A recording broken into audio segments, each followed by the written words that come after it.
Hello বন্ধুরা, নমস্কার। তো চলে এসেছি সম্পূর্ণ একটা নতুন ভিডিও নিয়ে। তোমরা জানো কিন্তু 27শে মে আমাদের মুখ্যমন্ত্রী মাননীয় শুভেন্দু অধিকারী মহাশয় নতুন অন্নপূর্ণা যোজনার ফর্ম কিন্তু এখানে ছেড়ে দিয়েছে। আর এটা কিন্তু অনলাইন এবং অফলাইন দুরকমভাবে তোমরা কিন্তু সাবমিট করতে পারবে। আর এটা কিন্তু আমি এখানে আছে তোমাদের দেখাবো সম্পূর্ণ একদম লাইভ, প্রথম থেকে শেষ পর্যন্ত দেখাবো তোমরা কীভাবে বাড়িতে বসে কিন্তু এই ফর্মটা ফিল আপ করতে পারবে। আর এর জন্য কিন্তু ভিডিওটা একটু বড় হবে, তোমরা কিন্তু শেষ পর্যন্ত দেখতে থাকো, তাহলে কিন্তু বুঝতে পেরে যাবে। আর তোমাদের বলে দিই, এই ফর্মটা কিন্তু 90 দিন টাইম দিয়েছে, মানে 3 মাস টাইম দিয়েছে। 3 মাসে তোমরা এই ফর্মটা ফিল আপ করে কমপ্লিট করে জমা দিতে পারবে। আর এই 3 মাস কিন্তু তোমাদের চিন্তা করতে হবে না। 3 মাস কিন্তু যা লক্ষ্মী ভাণ্ডার পাচ্ছিলে এতদিন 1,000 টাকা করে, সেটা কিন্তু পেয়ে যাবে। এই ফর্মটা সাবমিট করার পরে ওরা যাচাই বাছাই করবে, তারপরে কিন্তু যে অ্যাপ্লিকেবল যারা কিন্তু পাওয়ার যোগ্য তাদেরকে দিয়ে দেবে 3,000 টাকা করে। তো আর এটা বলি, তোমার এই ফর্মটা কিন্তু অনলাইনে ডাউনলোড করতে হবে। সেটা কিন্তু এখানে এই যে social security.gov.in আছে, এই সাইট থেকে বাংলা এবং ইংলিশ দুরকম কিন্তু ভাষায় এটা ডাউনলোড করতে পারবে। আরেকটা কথা কিন্তু তোমাদের বলে দিই, এখানে কিন্তু গভর্নমেন্ট অফ ওয়েস্ট বেঙ্গল থেকে একটা ওয়াটারমার্ক আছে। যখন ডাউনলোড করবে অবশ্যই দেখে নেবে যাতে এই লেখাটা না আসে। যখন ফর্মটা তোমার ফিল আপ করবে অবশ্যই কিন্তু একদম পরিষ্কার এরকম যাতে এতে না আসে সেটা দেখে কিন্তু ফিল আপ করে তারপর সাবমিট করবে। আর এখানে স্টেপ বাই স্টেপ তোমাদেরকে দেখিয়ে দিই কীভাবে তোমরা এটা কমপ্লিট করবে। তার জন্য অবশ্যই কিন্তু ভিডিওটা লাইক করবে, শেয়ার করবে, তোমাকে কমেন্ট করে জানাবে কোনো সমস্যা থাকলে। আর অবশ্যই কিন্তু তোমরা যারা ফেসবুকে দেখছো অবশ্যই কিন্তু পেজটাকে ফলো করে রাখবে, আর যারা ইউটিউব থেকে দেখছো অবশ্যই কিন্তু পেজটাকে সাবস্ক্রাইব করে রাখবে। তো চলো তোমরা দেখে দিই স্টেপ বাই স্টেপ কীভাবে কমপ্লিট করতে পারবে আর কী ডকুমেন্টস লাগবে। দেখো এখানে লেখা আছে, আমি এখানে ইংলিশ ভার্সন কিন্তু ডাউনলোড করেছি, তোমরা চাইলে বাংলা ভার্সনে করতে পারো, দুটো কিন্তু ব্যাপারটা একই, আমি তোমাকে বলে দিচ্ছি। প্রথম আছে নম্বর ওয়ান কী আছে, name of head of family. বাড়ির যে হেড আছে তার এখানে নামটা এখানে দেবে। যদি বাবা থাকে বাবা দেবে, যদি মা থাকে মা দেবে। সাপোজ যদি বাবা না থাকে, বাবা যদি মারা গিয়ে থাকে, তাহলে মা হবে বাড়ির হেড, তার নামটা এখানে দেবে। অ্যাজ পার আধার কার্ডে যে নাম আছে সেই নাম কিন্তু এখানে দেবে, অন্য কোনো নাম চেঞ্জেস কিন্তু দেবে না, ঠিক আছে। এবারে date of birth of head of family, যদি বাবার নাম হয় তাহলে তার জন্মসাল, এখানে DDMMY মানে দিন মাস বছর এই হিসাবে কিন্তু এখানে লিখবে। 3 number gender of head of family, যদি বাবা হয় বাবা মেল, মা হলে ফিমেল, আর যদি থার্ড জেন্ডার হয় তাহলে কিন্তু আদার্স দেবে। আধার কার্ড এখানে হচ্ছে 4 নম্বরে আছে, এখানে যে হেড ফ্যামিলি তার আধার নাম্বারটা এখানে দেবে। 5 number house hold ID of digital ration card, digital ration card থাকলে এখানে কিন্তু রেশন কার্ডের নাম্বারটা দেবে। সেটা অবশ্যই কিন্তু হেড অফ যে ফ্যামিলি তার নাম্বারটা এখানে বসাবে। 6 নম্বর অফ ফ্যামিলি মেম্বার্স, বাড়িতে কতজন মেম্বার আছে। যদি বাবা হেড হয় তাহলে বাবার পরে বাবা, মা এবং ছেলে বা মেয়ে যতজন আছে এখানে কিন্তু সংখ্যায় লিখবে। এখানে অ্যাড্রেস, আধার কার্ডে যে অ্যাড্রেস থাকবে সেই অ্যাড্রেসটা কিন্তু এখানে কমপ্লিটলি সুন্দর করে লিখে দেবে, পার্মানেন্ট অ্যাড্রেস, ঠিক আছে। 8 নম্বর আছে কন্ট্যাক্ট নম্বর, যে হেড তার নাম্বার এখানে, ফোন নাম্বারটা এখানে লিখে দেবে। 9 নম্বর আছে দেখো date, name, date of birth, gender, relation with head of family, মানে এখানে যদি যে হেড ফ্যামিলির হেডে যাকে লিখছো তারপরে যতগুলো মেম্বার আছে অ্যাকচুয়ালি দেখো প্রত্যেকের এখানে আছে মেম্বার 1, এখানে কিন্তু 5 জন আমাদেরকে এখানে দেখতে পাচ্ছি যে 5 জন মেম্বারের এখানে ডিটেলস দেওয়া যাবে। আর পেজটা 11 পেজ, অবশ্যই তোমরা কিন্তু শেষ পর্যন্ত দেখতে থাকবে, মাঝখানে স্কিপ করলে কিন্তু সমস্যা হতে পারে। দেখো মেম্বার অফ ফ্যামিলি কতজন মেম্বার আছে আমরা এখানে লিখছিলাম। তারপরে তাহলে 1 নম্বর মেম্বার, তার নাম, ডেট অফ বার্থ দেবে, মানে জন্মসাল পুরোটা লিখবে, দিন মাস বছর। জেন্ডার, স্ত্রী যদি পুরুষ হয় তাহলে মেল হবে, আর যদি স্ত্রী হয় তাহলে ফিমেল হবে।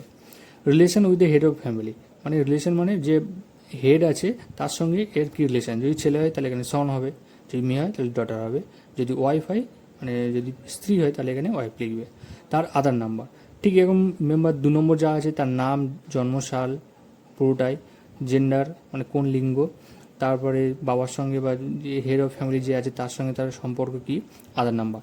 এরকম দেখো 5টা এখানে কিন্তু আছে, 5টা মেম্বার এখানে তোমার ডিটেলস এখানে দিতে পারবে। এখানে আরেকটা জিনিস দেখে নাও, তোমাদেরকে দেখিয়ে দিই, এখানে লেখা আছে for children below 5 year of age, 5 বছরের নিচে যদি কোনো শিশু থেকে থাকে এবং তার যদি আধার কার্ড না থেকে থাকে তাহলে এখানে কিন্তু না লিখে দেবে, এই জায়গাটা না লিখে দেবে, ঠিক আছে।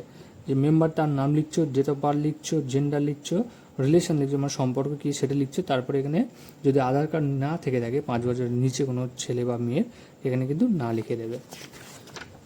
নেক্সট আমরা 10 নম্বর কলমে যদি ঢুকি, এখানে লেখা আছে দেখো bank account of head of family, যার হেড অফ ফ্যামিলি মানে মানে বাড়ির যে হেড যার লিখছো তার কিন্তু এখানে ব্যাঙ্ক ডিটেলসটা দিতে হবে। And all adult family members, বাড়ির যতজন মেম্বার ওখানে দিচ্ছ মেম্বার, দেখো প্রত্যেকে হেড অফ ফ্যামিলি যে আছে তার এবং বাড়ির যতগুলি মেম্বার আছে প্রত্যেকের head of family bank account, ব্যাংকের নাম, তারপর অ্যাকাউন্ট নাম্বার, আইএফএসসি কোড। ঠিক আছে, দেখো মেম্বার 1, মেম্বার 2, মেম্বার 3, 5 জনের প্রত্যেকের ব্যাংকের নাম, অ্যাকাউন্ট নাম্বার, আইএফএসসি কোড, এই তিনটে কিন্তু প্রত্যেকেরই দিতে হবে। এখানে আরেকটা জিনিস দেখে নাও, এখানে বলে দিয়েছে কিন্তু Aadhaar linked bank account for DBT credit. যে ব্যাংকের সঙ্গে আধার লিঙ্ক করা আছে এবং ডিবিটি করা আছে সেই অ্যাকাউন্টে কিন্তু যাবে, অবশ্যই তোমরা ডিবিটি লিঙ্কটা কিন্তু করে নেবে। আচ্ছা, 11 নম্বর এখানে ঢুকলে দেখতে পাচ্ছি, দেখো কী লেখা আছে, epic head of family and all member with part number and electoral roll. ঠিক আছে, তাহলে এখানে কী দিতে হবে, এপিক নম্বর, ভোটার কার্ডের নাম্বার দিতে হবে। হেড অফ ফ্যামিলি ভোটার কার্ডের number, account and part number তোমরা কিন্তু ওখানে পেয়ে যাবে, অ্যাকাউন্ট নম্বর এবং পার্ট নম্বর সব কিন্তু এখানে পেয়ে যাবে। ঠিক আছে, আর যদি তোমরা না পেয়ে থাকো তাহলে যে বিএলও আছে বিএলও থেকে তোমরা পেয়ে যাবে। আর তোমাদেরকে বলে দিই, এইটা কিন্তু 3 মাস যেহেতু চলবে, তোমরা কিন্তু ব্লক অফিসের থেকে এগুলো করতে পারবে, অনলাইনেও করতে পারবে, কোনো একটা যে তথ্যকেন্দ্র কেন্দ্র আছে সেখান থেকে করতে পারবে, সাইবার ক্যাফে করতে পারবে। এবং এরপরে কিন্তু বিএলও যারা আছে তারা কিন্তু বাড়ি বাড়ি বলেছে, এখানে গভর্নমেন্ট থেকে বলে দেওয়া আছে যে সরকার থেকেও কিন্তু মেম্বার প্রতিনিধি গিয়ে তোমাদের সাহায্য করবে, মানে বিএলও যারা আছে তারাও কিন্তু তোমাদের বাড়িতে গিয়ে এগুলো ফর্মগুলো কমপ্লিট করতে সাহায্য করবে। ঠিক আছে, তো যদি এই অ্যাকাউন্ট নম্বর এবং পার্ট নম্বর না থেকে থাকে, তোমরা কিন্তু তোমাদের নিয়ারেস্ট যে বিএলও আছে তার থেকে কিন্তু এগুলো নিয়ে নিতে পারবে। ঠিক আছে, তো এই 11 নম্বরে কী দেখতে পাচ্ছি, এখানে 11 নম্বর দেখতে পাচ্ছি হেড অফ ফ্যামিলি এবং যতগুলি মেম্বার আছে প্রত্যেকের এপিক নাম্বার, অ্যাকাউন্ট নম্বর এবং পার্ট নম্বর। ঠিক আছে, এইগুলো সবগুলো কিন্তু দিতে হবে। এরপর আমরা যদি 12 নম্বর যাই, 12 নম্বরে গেলে এখানে ক্যাটাগরি আছে, কী আছে, ইউআর আছে, মানে যারা জেনারেল ক্যাটাগরি তারা দেবে আনরিজার্ভ, এখানে ইউআর মানে আনরিজার্ভ। ঠিক আছে, তারপরে এসসি এসটি ওবিসি যার যেটা আছে এখানে টিক মেরে দেবে। তাহলে ক্যাটাগরি কী হলো, যার যেটা আছে, যে জেনারেল হলে তারা কিন্তু এখানে ইউআর দেবে আনরিজার্ভ। ঠিক আছে, এইটা। এবার বি, রেশন কার্ড এবং ফুড সাবসিডি। বিতে কী দেওয়া আছে, do you have a digital ration card, যদি ডিজিটাল রেশন কার্ড থেকে থাকে তাহলে টিক করবে ইয়েসে, নাহলে নো করবে। ডিজিটাল রেশন কার্ড মানে যারা আমরা জানি আগে কিন্তু সাদা মানে কাগজের পেপারে যে রেশন কার্ড ছিল, পরে ছোট কিন্তু প্যান কার্ডের মতো যে কার্ডগুলো দিয়েছিল ওইগুলোই হচ্ছে ডিজিটাল রেশন কার্ড। ঠিক আছে, তো মোটামুটি আশা করি প্রায় সবার কাছেই থাকবে এটা, তো অবশ্যই টিক করবে। এবং if yes indicate type of card, যদি থেকে থাকে তোমাদের কোন কার্ডের টাইপ কী আছে সেখানে টিক করতে হবে। দেবে কারো এওয়াই কার্ড, কারো পিএইচএইচ, কারো এসপিএইচ, যার যেটা কার্ড এখানে কিন্তু টিক মেরে দেবে। যদি তোমাদের সমস্যা হয় তাহলে কিন্তু তোমরা বিএলও যে বা কিংবা রেশন যাদের যে ডিলার আছে তাদের জিজ্ঞেস করে নেবে যে তোমাদের কোন কার্ডটার নাম কি, এওয়াই না পিএইচএইচ নাকি আরকে, এতে হচ্ছে RKSY2, এটা হচ্ছে অন্তর্দয় কার্ড মানে বিপিএল কার্ড। ঠিক আছে, আচ্ছা 3 নম্বর কী আছে, whether family is lifting monthly ration from the ration shop, যে রেশন শপ থেকে তোমার কি যে ফ্যামিলি আছে তার কি প্রতি মাসে রেশন পায় কি না, যদি পায় তাহলে হ্যাঁ করবে, যদি না পায় তাহলে না করবে। মানে যদি তোমরা রেশন না নিয়ে থাকো তাহলে না করবে। তবে একটা জিনিস মনে রাখবে, অনেক ফ্যামিলি আছে যারা কিন্তু তারা নিজেরা রেশন তোলে না, কিন্তু অন্য কেউ তাদের কার্ড থেকে তোলে, অবশ্যই কিন্তু তাহলে ইয়েস করবে, নো করবে না। ঠিক আছে, যদি তোমরা একদম কার্ড থেকে তোমরা রেশন না তোলো তাহলে কিন্তু এখানে নো করবে। সি, অ্যাসেট, সম্পত্তির এখানে এবার হিসাব আসবে এই জায়গাটায়। House size, does your house have পাক্কা রুম, যদি তোমাদের বাড়ি পাকা বাড়ি থাকে তাহলে অবশ্যই টিক করবে ইয়েসে, যদি না থাকে কাঁচা বাড়ি হলে নো করে দেবে। Whether your family ওনস any land, যদি তোমাদের কোনো জমি থেকে থাকে তাহলে অবশ্যই টিক করবে ইয়েস, যদি না থাকে তাহলে নো করবে। এবারে আসছে দেখো এখানে size of total landing of family member, মানে এই যে ল্যান্ড হোল্ডিং যতটা জমি আছে তার সাইজটা কত মানে আমরা জানি ধরো 1 বিঘেতে সেটা কতটা আসছে সেটা ডেসিমেলে ভাগ করতে হবে, মানে হচ্ছে তোমার ধরো 1 কাটা ইন্টু 3.13 ডেসিমেল। ঠিক আছে, তো এইভাবে 1 কাটা ইন্টু 3.13 ডেসিমেল হচ্ছে 1 কাটা সমান এত ডেসিমেল। এবারে তার সঙ্গে যদি তোমাদের 1 বিঘে হয় তাহলে 20 ইন্টু 1.3, 3 × 60, মোটামুটি 63 মতো এইরকম ডেসিমেল চলে আসবে জমি। একটা আনুমানিক এখানে দিয়ে দেবে যে কত বিঘে বা কত কাটা যা আছে সেটাকে কিন্তু ক্যালকুলেট করে এখানে আনুমানিক একটা দিয়ে দেবে। নেক্সট ভেহিকেল হচ্ছে দুই any member own a motorized four wheeler যদি মানে চার চাকা কারো বাড়ি থেকে থাকে তাহলে কিন্তু ইএস করতে হবে এবং সেটা কিন্তু নন কমার্শিয়াল হতে হবে, মানে যারা পার্সোনালি ব্যবহারের জন্য যারা গাড়ি কিনে থাকে তারা কেবলমাত্র এখানে টিক মারবে। অনেকের ছোটো হাতি থাকতে পারে বা ট্রাক থাকতে পারে, সেগুলো কিন্তু এখানে দেবে না, ঠিক আছে। যদি নন কমার্শিয়াল মানে বিজনেস পারপাস না, যদি তোমরা নিজের বাড়িতে ব্যবহারের জন্য চালিয়ে থাকো আর কি, যেমন এখানে বলে দিয়ে থাকি ইনক্লুড কার, জিপ, ট্র্যাক্টর, এইগুলো যদি থাকে তাহলে কিন্তু এখানে টিক মারবে। যদি থাকে তার মডেল নাম্বার দেখো, EPS specify number of vehicle number দিতে হবে এবং রেজিস্ট্রেশন নাম্বার দিতে হবে, সেই গাড়ির নাম্বার এবং রেজিস্ট্রেশন নাম্বার এই দুটো দিয়ে দিতে হবে, ঠিক আছে। 5 নম্বর বলছে status of health insurance coverage family member. Health insurance যদি কারো থেকে থাকে মানে মেডিক্লেম যদি কেউ করে থাকে আর কি, তাহলে এখানে ইয়েস করবে। যদি কারোর না থাকে তাহলে নো করবে। যদি থেকে থাকে কারোর, যে head of the family plus যে যতগুলো মেম্বার আছে কারোর নামে যদি থেকে থাকে তাহলে তার এখানে প্রথমে ইয়েস করবে। If yes government or private with some assured and premium details বলছে, যদি থেকে থাকে সেটা গভর্নমেন্ট কিংবা প্রাইভেট কোনটা সেটা কিন্তু জানাতে হবে। ধরো সাপোজ আমি এখানে মেম্বার 1 যদি থাকে তাহলে এখানে যদি প্রাইভেট হয় তাহলে প্রাইভেট টিক করতে হবে, যদি গভর্নমেন্ট হয় তাহলে গভর্নমেন্ট করতে হবে। যদি প্রাইভেটে টিক করবে। প্রিমিয়াম সেই প্রিমিয়ামের নামটা কি, যে মেডিক্লেম চলছে সেই মেডিক্লেমের নামটা কি, স্টার হেলথ হতে পারে, নিউ ইন্ডিয়া অ্যাসুরেন্স হতে পারে, বিভিন্ন কোম্পানির হতে পারে, সেটা এখানে লিখতে হবে। এবং তার সাম অ্যাসিওর্ড মানে কত টাকার মেডিক্লেম চলছে সেটা কিন্তু এখানে লিখতে হবে, ঠিক আছে। তো এইভাবে মোটামুটি 5 জন মেম্বারের পুরো ডিটেলসটা এখানে দিতে হবে। নেক্সট আছে ডি, ইনকাম প্রফেশন। এইটা হচ্ছে 5 জনের আবার এখানে ফিল আপ করতে হবে। কী আছে, does any member pay income tax. এই যে 5 জন বা যতগুলো মেম্বার আছে তার যদি কেউ যদি ইনকাম ট্যাক্স ফাইল করে থাকে তাহলে ইয়েস করবে, যদি না করে থাকে তাহলে নো করবে। এবার হচ্ছে pan card.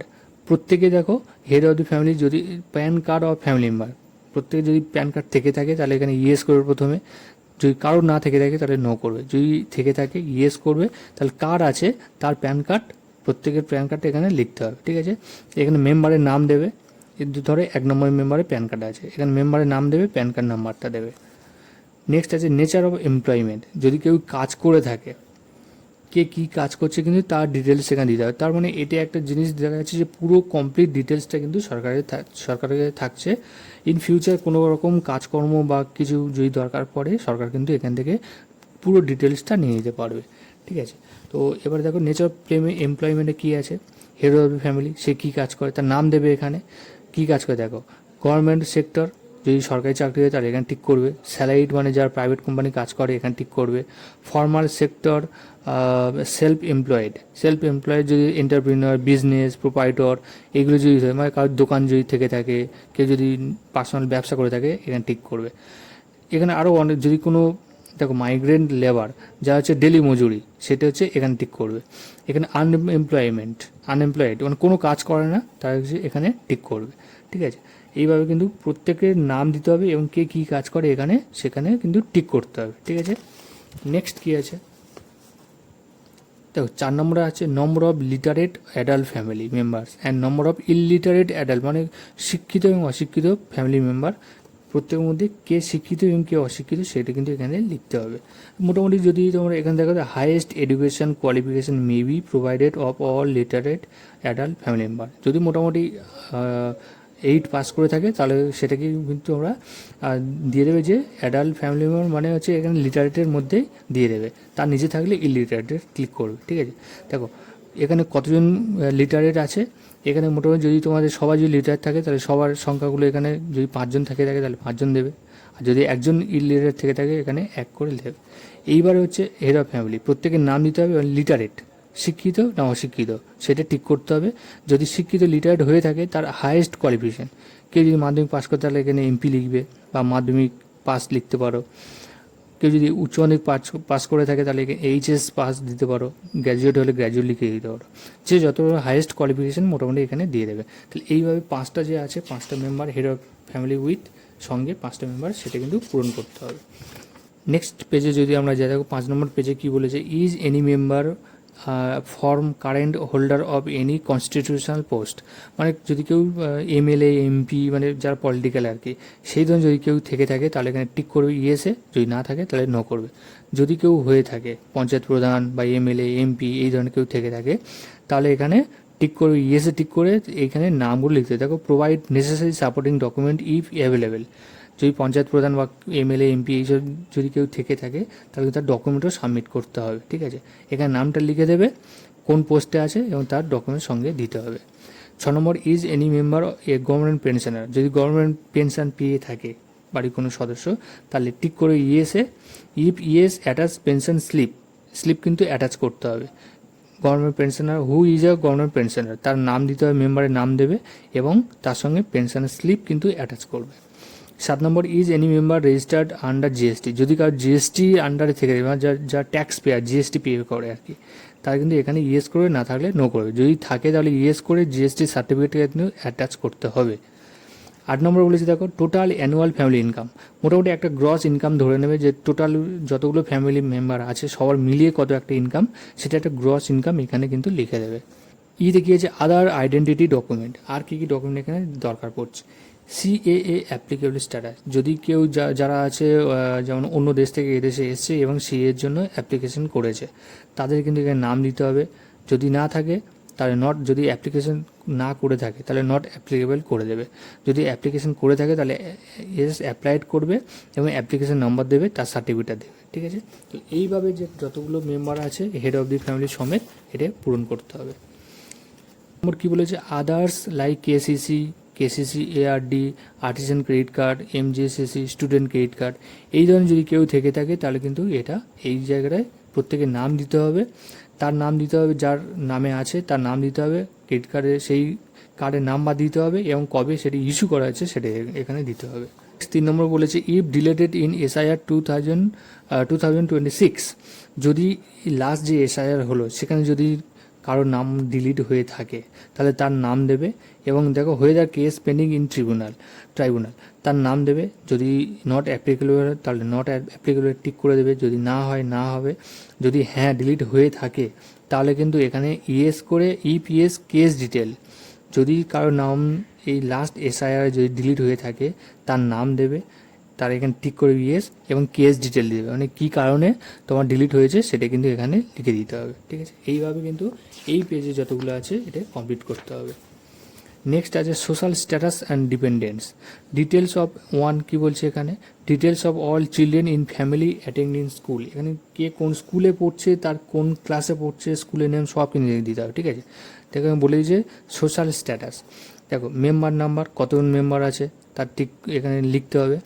Name of child one, যদি কারো একটা বাচ্চা থেকে থাকে তার নাম দিতে হবে এখানে। গ্রেড কোন ক্লাসে পড়ছে সেই ক্লাসে দিতে হবে এখানে।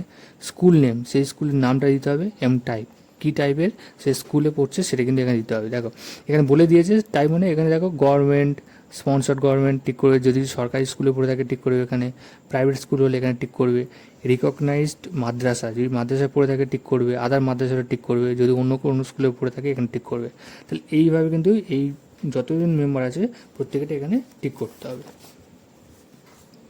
নেক্সট এখানে কি বলছে চিলড্রেন্স ভ্যাকসিনেশন স্ট্যাটাস, যে বাচ্চারা যাদের আছে যেমন আমরা জানি 12 বছর পর্যন্ত মোটামুটি ভ্যাকসিন দেয়, আর তাদের কিন্তু এখানে পুরোটা ডিটেলস দিতে হবে। দেখো চাইল্ড ওয়ান যদি ভ্যাকসিন নিয়ে থাকে তাহলে ইয়েস করতে হবে, ভ্যাকসিনের স্টার্টেড কমপ্লিটেড, যদি শুরু হয় তাহলে এখানে টিক করবে, যেমন ছোটো বাচ্চা হলে তাদের ভ্যাকসিন শুরু হবে তাহলে এখানে টিক করবে, যদি কমপ্লিট হয়ে থাকে তাহলে কমপ্লিটে টিক করতে হবে। এইভাবে কিন্তু এখানে যত মেম্বারে দেখো 4টে মেম্বারে দিয়েছে, এখানে 4টে মেম্বার কিন্তু নাম দিতে হবে, এখানে নাম দিতে হবে এবং ইয়েস যদি ভ্যাকসিন নিয়ে থাকে তাহলে টিক করতে হবে ইয়েসে, এবং যদি ভ্যাকসিন শুরু হয়ে থাকে তাহলে ভ্যাকসিন স্টার্টে টিক করবে, যদি কমপ্লিট হয়ে থাকে এখানে কমপ্লিট টিক করবে, যদি এখন কোনো ভ্যাকসিন না নিয়ে থাকে তাহলে কিন্তু এখান থেকে নট ভ্যাকসিনেটেড এখানে টিক করবে। নেক্সট এখানে কী বলছে বেনিফিটস আন্ডার গভর্নমেন্ট স্কিম থেকে কে কী বেনিফিট পায় সেটা কিন্তু এখানে দিতে হবে। দেখো are you receiving any benefit under government scheme through ডিবিটির মাধ্যমে তোমার অন্য কোনো স্কিম দিয়ে যে টাকা যদি পেয়ে থাকো তাহলে কিন্তু এখানে প্রত্যেকের ডিটেলস দিতে হবে, নাম দিতে হবে এবং স্কিমের মানে কোন স্কিম চলছে সেই স্কিমের নাম দিতে হবে এখানে, এবং এগুলো দেখো স্কিমের নাম দিতে হবে, অপ্ট আউট অফ স্কিম যদি সেই স্কিম পেয়ে থাকে তাহলে এখানে টিক করতে, ঠিক আছে। তাহলে এইভাবে 5 জন যে মেম্বার আছে তাদের কিন্তু এটা কমপ্লিট করতে হবে। নেক্সট আছে if excluded reason to be filled by officer, if excluded যদি এর বাইরে কোনো কারণ থেকে থাকে reason to be filled by officer তারা কিন্তু এখানে দেবে, এটা কিন্তু আমাদের খুব বেশি দরকার নেই এটা করার। লাস্টটা দেখো ডিক্লারেশন আছে, আমরা ডিক্লারেশন কী করতে হবে, এখানে এগ্রিতে টিক করতে হবে এবং যে অ্যাপ্লিকেশন করছে তার নামটা এখানে দিতে হবে। ঠিক আছে, যে অ্যাপ্লিকেশন করছে, আবার বলছি যে অ্যাপ্লিকেশন করছে তার নাম এখানে দিতে হবে। আর লাস্ট এরপর কিন্তু আর নেই, this form is subject to verification. ঠিক আছে, এটা ভেরিফাই হয়ে গেলে তোমরা কিন্তু দেখতে পাবে স্ট্যাটাস, তোমাদের নামটা অ্যাপ্লিকেবল হয়েছে না হয়নি। এরপর লাস্ট আর একটা পেজ আছে যেটা কিন্তু তোমাদের ফিল আপ করতে লাগবে না, এই পেজটা ফিল আপ করবে যে অফিসার জমা নেবে সে করবে। যদি অনলাইন ফিল আপ করো তাহলে কিন্তু অনলাইনে এই পেজটা আসবে না। এই পেজটা কিন্তু তোমাদের কমপ্লিট করার পরে একটা নাম্বার দেবে, সেই নাম্বারটা রেখে দেবে, রেফারেন্স নাম্বার। ঠিক আছে, আর যারা অফলাইনে জমা দেবে, অফলাইনে কিন্তু এই যে পেজটা আছে এটা ব্লক অফিসে বা যেখানে জমা দেবে সেখানে কিন্তু তারাই এখানে পুরো কমপ্লিট করে এখানে স্ট্যাম্প সাইন করবে। ঠিক আছে, স্ট্যাম্প সাইন করলে এই পেজটা কিন্তু নিয়ে রেখে দেবে এবং একটা রেফারেন্স নাম্বার দেবে, সেটাও নিয়ে রেখে দেবে। যারা অনলাইন অ্যাপ্লিকেশন করবে তাদের একটা রেফারেন্স নাম্বার দেবে, সেটা কিন্তু রেখে দেবে। আর যারা অফলাইন দেবে তাদের কিন্তু এই পেজটা দিয়ে দেবে। ঠিক আছে, এইটা নিয়ে রেখে দেবে। তাহলে পরবর্তীকালে স্ট্যাটাস চেক করতে হবে যে তোমাদের এই যে অ্যাপ্লিকেশন করছো সেটা সাকসেসফুল হয়েছে কি হয়নি, বা তোমরা অ্যাপ্লিকেবল কি না তোমরা কিন্তু জানতে পারবে। ঠিক আছে বন্ধুরা, তো এইভাবে তোমরা কিন্তু এই অন্নপূর্ণা যোজনার পুরো স্কিমটা তোমরা নিতে পারো সুবিধা, এবং অনলাইন বা অফলাইন দুরকমভাবে তোমরা জমা দিতে পারবে। আশা করি ভিডিওটা ভালো লেগেছে, অবশ্যই তার জন্য একটা লাইক করবে। আর যদি কোনো সমস্যা থেকে থাকে অবশ্যই কিন্তু কমেন্ট করে জানাবে। ঠিক আছে বন্ধুরা, তো দেখা হবে পরবর্তী ভিডিওতে, ততক্ষণ টাটা বাই বাই, সবাই ভালো থাকবে।